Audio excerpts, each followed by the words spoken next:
Hey there, we're going to configure a HiveMind account from scratch, and I'm going to record this so you can follow along if you have any questions, if you want to configure your own account later. So the first things we are going to look at are settings once you've logged into your account, and you'll see that you have quite a few menu items available here for you to be able to configure. Now, to start, the only thing you really need to do is go into integrations, connect your Google account. If you have your own Twilio account, you connect your own Twilio account. If you're going to be selling any products, you can even connect your Stripe account. But most accounts, most new accounts with HiveMind are now coming with a Twilio sub account pre-configured. So we're not going to need to connect our own personal Twilio account. It's going to be the usage-based billing, and you're going to be billed directly by HiveMind, I believe. Don't quote me on that.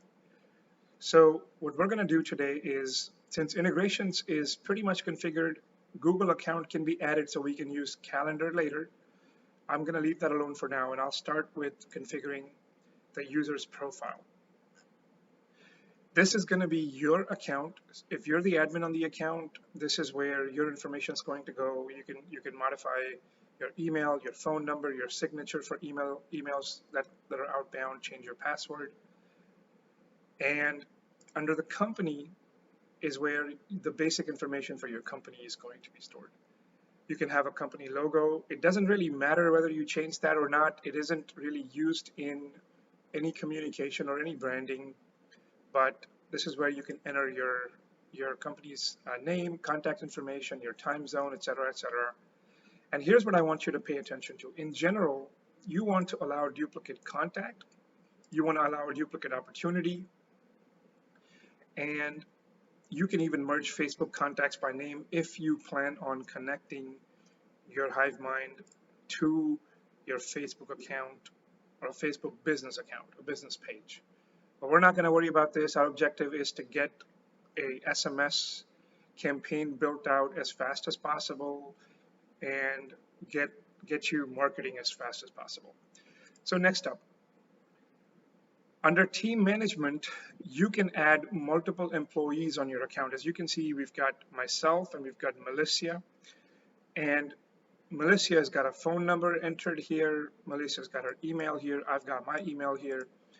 Well, the important thing to know in HiveMind is that HiveMind uses or benefits from using two different types of team accounts. One of them being the person account, the person who's going to be operating the CRM, and the other account, a phone number account, so that we can use that phone number in our marketing campaigns. You could get by just having one single account, but in my opinion, if you create two separate accounts, it becomes a lot easier to manage. It becomes a lot easier to configure. So what we're going to do is we're going to start by going to phone numbers.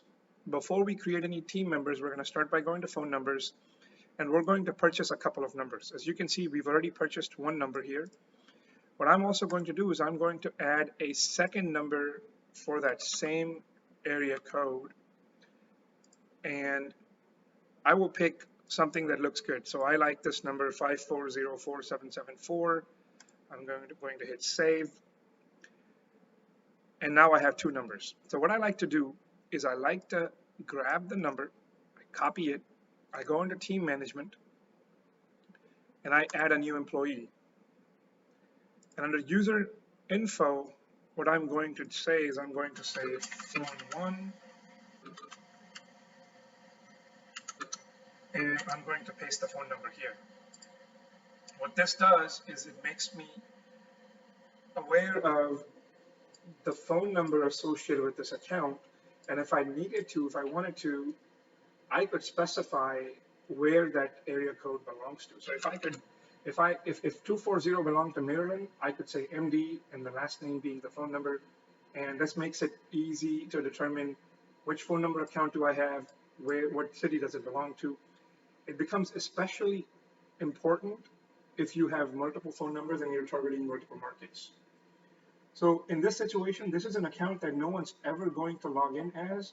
So I'm going to just create a dummy account. So I'm going to call it phone1@phone.com, and then I'm going to set up a dummy password here. Looks like we already created that. So what we're going to do is we're going to say phonemd@phone.com, and actually, because this is Mel's account, I'm going to just say phonemd@mel.com. I'm going to go with phone1@mel.com. I'm going to just set up a random password.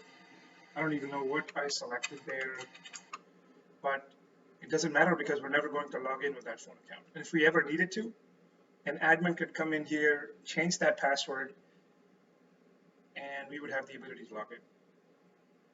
Everything else can stay as is. The user permissions can stay as is. The only important thing we're going to do here is under call and voicemail settings, we're going to associate the phone number that we just purchased with this account. So as you can see that we have the name of the city, the phone number, and then we've associated the Twilio account, Twilio phone number with this account, and we're just going to hit save. That's all we need to do.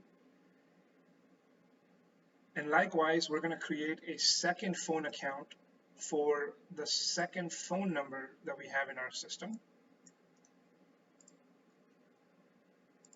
so that we can have two different phone accounts and a few different people accounts. Same thing, we're going to go here and we're going to say MD, last name is going to be the new phone number. Make sure it's formatted correctly. Sometimes when you paste it, it enters a bunch of white space in there. Then email is going to be phone2@mel.com. You can create any password.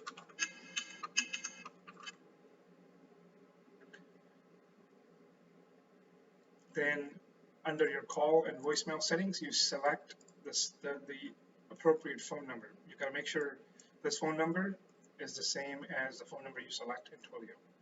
Hit save. And what that does is now you have two phone number accounts and a couple of different operator or people accounts. And this is going to come in handy when we start configuring our text message campaign. So just know that for now, in order for you to get started, you got to have your integration set up. Make sure there's a Twilio account link. Chances are that you have a sub account linked already. You can link a Google account in there, and then you go under team management. As long as you have an admin account yourself, you can create these phone number accounts. We also went into phone numbers and we purchased a new phone number that we then associated with a phone account. Next up, we're going to go into configuring some of the other settings like custom fields and tags.